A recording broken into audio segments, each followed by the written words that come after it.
तो 2026 next year phone मान दाम बढ़ी पारे क्या बिकज ऑफ एआई। देखो दुनिया जितकी बड़ बड़ एआई कंपनी मैंने अच्छन है माइक्रोसॉफ्ट है गूगल है ओपन एआई है कि अमेजन कि एनवीडिया मैंने जितकी आमर मेमोरी चिप मैंने अच्छे घिनी नौन बड़भागी क्या क्या बनावर अच्छे AI data centre maximum to maximum सेटा काण सेटा आम नेक्स्ट वीडियो कवर करमा। तो मैंने घिन नौन तो मोबाइल कंपनी मान को हो सप्लाई कम मेमोरी चिप्र और मेमोरी चिपटा बहुत इम्पोर्टाट एलिमेंट है आमर कैसे भी मोबाइल है कि टैबलेट है कंप्यूटर लगी। तो आमर जो एप्स माने जेन चलसी आर स्टोरेज जेन रही से ही रही है दुनिया सभी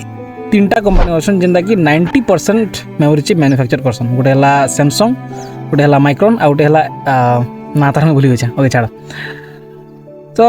बढ़वाटा तो बढ़वा केते बढ़वा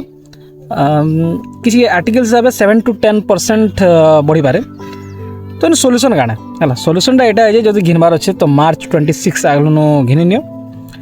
मार्च पर यहाँ दाम बढ़वा। आ गोटे सोल्यूशन अच्छे कि गोटे बैच पुराना मोबाइल जो घिनब मन 2025 रे जेन मोबाइल मॉडल बाहरी से तुम 26 रे घिनब बोले सस्ता मिलवा क्या कि मान को स्टॉक पार करवार थी ना सब बेस्ट है सेल टाइम के डाक है फ्लिपकार्ट बीबीडी सेल कि अमेजन ग्रेट इंडियन सेल जेन आसी है ऑफर टाइम से डाक तो हेते बेले सस्ता मिलवा है।